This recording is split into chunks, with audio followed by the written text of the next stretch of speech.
Next हमें respiratory system में जो पढ़ना है वो नेज़ल कैविटी के बारे में पढ़ना है। नेज़ल कैविटी यानी नोज़ एक रेस्पिरेटरी जो पैसेज होता है इसका सबसे सुपीरियर और यानी कि सुपीरियर पार्ट होता है। अगर हम फंक्शन ऑफ देखें इस नेज़ल कैविटी के तो सबसे इम्पॉर्टेंट फंक्शन ये होता है कि ये जो है ये एयर को फिल्टर करता है और पैथोजन को ट्रैप करता है। दूसरा फंक्शन ये है कि एयर को ये it humidifies and warm the air, यानी कि ये इंस्पायर्ड एयर को वार्म करता है, गर्म करता है और उसको नम करता है। तीसरा जो फंक्शन है ये स्मेल का है, यानी कि ये स्मेल को सेंस करने का काम होता है।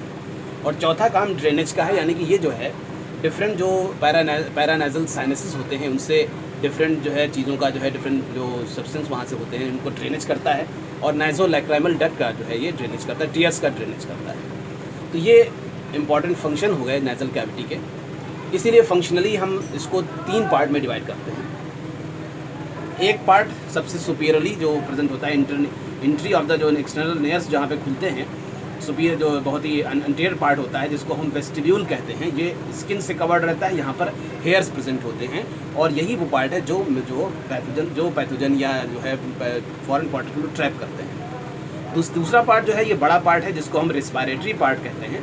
ये रेस्पिरेटरी पार्ट जो होता है, ये जो पार्ट होता है ये सूडो स्ट्रेटिफाइड एपिथेलियम से कवर्ड होता है और इनके बीच बीच में गॉबलेट सेल्स यानी म्यूकस सेल्स प्रेजेंट होती हैं जो म्यूकस का सेक्रेशन करती हैं। तीसरा जो इंपॉर्टेंट पार्ट होता है वो फंक्शनली जो होता है ऑल्फैक्टरी पार्ट, ये स्मेल के सेंस के लिए होता है और यहाँ पर ये जो है ये सेंसरी एपिथेलियम से कवर्ड होता है। उसके बाद अगर हम देखें स्ट्रक्चरली जो है नेज़ल कैविटी के जो पार्ट्स होते हैं, एक तो होता है एक तो होता है रूफ, दूसरा फ्लोर और तीसरे 2 वॉल होती हैं, एक तो लेटरल वॉल और एक मीडियल वॉल जिसे हम नेज़ल सेप्टम कहते हैं। मीडियल वॉल ये है जिसे नेज़ल सेप्टम कहते हैं, लेटरल वॉल हमें ये दिखाई दे रही है और एक ये लेटरल वॉल है, ये लेटरल वॉल है और ये मीडियल वॉल, ये नेज़ल कैविटी, ये नेज़ल कैविटी है, ये मीडियल वॉल, इसको नेज़ल सेप्टम कहते हैं, ये लेटरल वॉल है। लेटरल वॉल से हमें बोनी प्रोजेक्शन रिजेस दिखाई देते हैं जो हमें यहाँ नज़र आ रहे हैं, ये रिजेस नज़र आते हैं। इन रिजेस को हम कहते हैं कॉन्का, जिसमें 3 कॉन्का होते हैं, सबसे ऊपर सुपीरियर कॉन्का, उसके बाद मिडिल कॉन्का और तीसरे जो होता है वो इन्फीरियर कॉन्का। इन कॉन्का के नीचे जो स्पेसेस होते हैं इन स्पेसेस को हम मीटस कहते हैं। इस मीटस कहते हैं, एक तो सुपीरियर मीटस, मिडिल मीटस और इन्फीरियर मीटस। इन मीटस ये मीटस हो गए। इन मीटस के अंदर बहुत सारे जो नेज़ल साइनसेस होते हैं, पैरानेज़ल साइनसेस होते हैं, उनकी ओपनिंग इनमें होती है। अब वो कौन कौन से नेज़ल साइनसेस होते हैं उनको देखें। सबसे पहले एक तो बहुत जितने भी बोन, जैसे फ्रंटल बोन के अंदर फ्रंटल साइनस होता है, मैक्सिलरी बोन के अंदर मैक्सिलरी साइनस होता है और एथमॉइडल बोन के अंदर एथमॉइडल साइनस होता है और स्फिनॉइड बोन के अंदर स्फिनॉइडल साइनस होता है। तो हर बोन के अंदर एक एयर फिल्ड स्पेस होता है जिसको हम साइनस कहते हैं, जो कि म्यूकस कंटेनिंग सेल्स यानी एपिथेलियल सेल से कवर्ड रहता है। अब इनसे ड्रेनेज जो होता है, यानी इन साइनसेस के अंदर से जो ड्रेनेज होता है वो कहाँ ड्रेन होकर निकलता है, कहाँ इसकी ओपनिंग होती है, वो मीटस में होती है, वो मिडिल में, वो ख़ास तौर से मिडिल मीटस में होती है। जिसमें एक है, जैसे हम ये है जो दिख रहा है सेमी ल्यूनर है, जिसको सेमी ल्यूनर हेटस कहते हैं, सेमी ल्यूनर हेटस। यहाँ पर 3 साइनसेस की ओपनिंग होती है, maxillary, frontal and anterior ethmoidal sinus. Maxillary, frontal and anterior ethmoidal sinus की जो ओपनिंग होती है वो इस पार्ट में होती है, यानी कि सेमी ल्यूनर हेटस, जो कहाँ खुलता है, मिडिल मीटस में। उसके बाद दूसरा होता है एथमॉइडल बुल्ला। एथमॉइडल बुल्ला के अंदर पोस्ट जो मिडिल एथमॉइडल साइनस की ओपनिंग होती है। तो ये साइनसेस वो है जो lateral wall of the nasal cavity में खुलते हैं। उसके बाद एक साइनस होता है जो लेटरल वॉल में नहीं खुलता है, वो है स्फिनॉइडल साइनस, जो कि पोस्टेरियरली रूफ में खुलता है, roof of the nasal cavity में खुलता है, यानी पोस्टीरियर पार्ट ऑफ रूफ में खुलता है, ये है स्फिनॉइडल साइनस। तो ये तो हो गए साइनसेस की ओपनिंग। इसके अलावा और भी कौन सी ओपनिंग होती हैं, तो एक तो ओपनिंग होती है एक यूस्टेकियन ट्यूब की, जो कि इन्फीरियर कॉन्का जो नेज़ल कॉन्का है इसके लेवल पर होती है, जो कि नेज़ोफेरिंक्स में होती है। ये मिडिल एयर की ओपनिंग होती है जिसको हम यूस्टेकियन ट्यूब कहते हैं। ये मिडिल एयर के से और जो है से और एटमॉस्फेरिक प्रेशर के बीच प्रेशर को बैलेंस करती है। दूसरी जो ओपनिंग होती है वो है नेज़ोलैक्राइमल डक्ट की ओपनिंग, जो भी ये भी इन्फीरियर मीटस में होती है। इंफीरियर मीटर्स में इसकी ओपनिंग होती है, जिसे कहते हैं नाइजोलैक्राइमल डक्ट। यहाँ से टीयर का ड्रेनेज होता है, टीयर्स का ड्रेनेज होता है। तो ये तो हो गया इसके। और इसकी जो फ्लोर होती है वो हार्ड पैलेट से बनी हुई होती है, यानी कि आगे की तरफ मैक्सिलर और पीछे की तरफ पैराटाइन बोन से बनी हुई होती है। और इसकी जो मीडियल वॉल है, यानी इसको आप नाइजल सेप्टम कहते हैं, ये नाइजल सेप्टम का फॉर्मेशन जो है वो पीछे की तरफ जो है एथमोइडल बोन्स, पीछे की तरफ जो है स्पेनोइडल बोन से, और आगे की तरफ वोमर बोन से इसका फॉर्मेशन होता है। तो ये तो हो गया इसका नाइजल सेप्टम का फॉर्मेशन और नाइजल कैविटी का स्ट्रक्चर। फंक्शनली स्ट्रक्चरली ये कितने मतलब किन पार्ट से मिलकर बना हुआ होता है। तो और उसके ड्रेनेज हो गए, उसकी ओपनिंग हो गई। अब हम बात करते हैं इसकी आर्टेरियल सप्लाई इन वैस्कुलेचर। तो इसकी वैस्कुलेचर आर्टेरियल जो सप्लाई होती है वो एक्सटर्नल और इंटरनल कैरोटिड आर्टरी दोनों से इसकी नर्व सप्लाई, इसकी आर्टेरियल सप्लाई होती है। इंटरनल कैरोटिड आर्टरी की जो ब्रांचेज हैं वो है anterior ethmoidal and posterior ethmoidal. ये दोनों ब्रांचेज जो है ऑप्थेल्मिक आर्टरी की ब्रांच होती हैं, जो कि ऊपर से सेरेब्रम प्लेट्स के थ्रू नीचे की तरफ उतरती हैं। एक्सटर्नल कैरोटिड आर्टरी की जो ब्रांचेज हैं उनमें कौन कौन सी हैं? उसमें ग्रेटर पैलेटाइन, स्पिनो पैलेटाइन और superior labial artery and lateral nasal artery. ये आर्टरीज होती हैं जिससे nasal cavity, external carotid artery की ब्रांचेज होती हैं जिससे पूरे नेजल कैविटी की आर्टेरियल सप्लाई होती है। ये आर्टरीज जो है नोज़ के अगले एरिया में एंटीरियर पार्ट में जो है एक दूसरे से एनास्टोमोस होकर के छोटा सा एरिया बनाती है, जहाँ पर बहुत रिच ब्लड सप्लाई होती है। इसे little area of the nose कहते हैं, जहाँ पर बहुत ज़्यादा जो है ब्लड सप्लाई होती है और यहाँ से बहुत जल्दी ब्लीडिंग होने के चांसेस होते हैं, जिसको हम एपिस्टैक्सिस कहते हैं, यानी कि नोज़ ब्लीडिंग होती है, बहुत चांसेस होते हैं। वो little area of the nose होता है। और जो इसका वेनस ड्रेनेज है वो आर्टेरियल सप्लाई को ही करेस्पॉन्ड करता है। और जो इसकी नर्व सप्लाई है, नर्व जो इनर्वेशन है, तो मेन इसका इनर्वेशन वो है स्मेल वाला पार्ट है, जहाँ से बहुत सारे ये जो स्मेल वाला पार्ट है ऑल्फैक्टरी पार्ट है, यहाँ से बहुत सारे जो ऑल्फैक्टरी नर्व्स निकलती हैं और निकल करके जो है ऑल्फैक्टरी बल्ब जो है, जो कि जस्ट जो है वो जो है सेरिब्रिफॉर्म प्लेट के जस्ट ऊपर प्रेजेंट होता है, वहाँ पे जाके इसका करेक्शन होता है, वहाँ पे ये अटैच होती हो जाती है। इनकी जो सेंसरी सप्लाई होती है वो नाइजो ऑप्थेल्मिक एंड नाइजोसिलरी नर्व से होती है, जो कि ऑप्थेल्मिक जो है और मैक्सिलरी जो है नर्व से इनकी नर्व की ब्रांचेस होती हैं।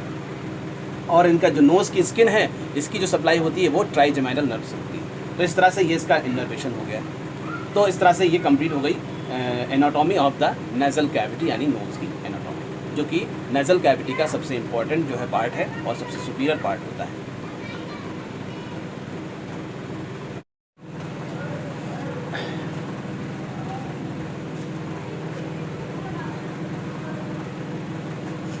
नेक्स्ट रेस्पिरेटरी सिस्टम में जो है पढ़ना है वो प्लूरा, यानी प्लूरल मेम्ब्रेन।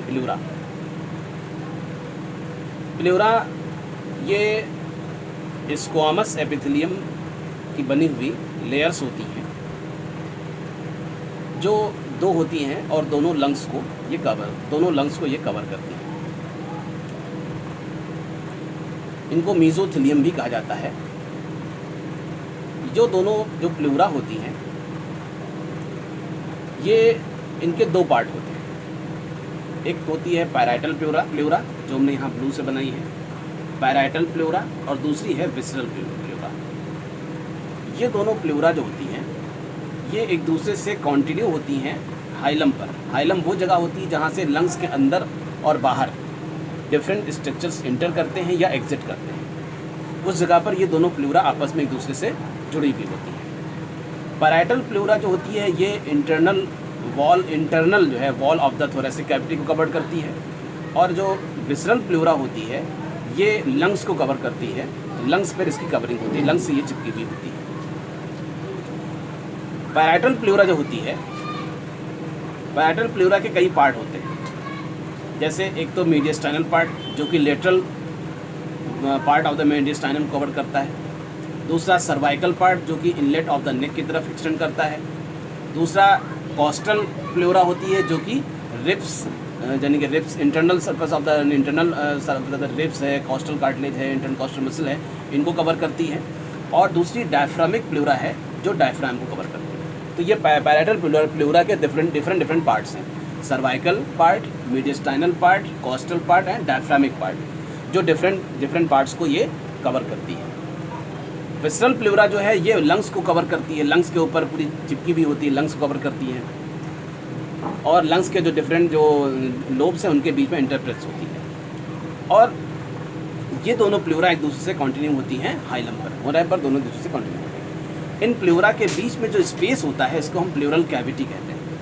एक स्पेस होता है, इस स्पेस को हम प्लूरल कैविटी कहते हैं। इसके अंदर फ्लूइड भरा होता है जिसको हम प्लूरल फ्लूइड कहते हैं।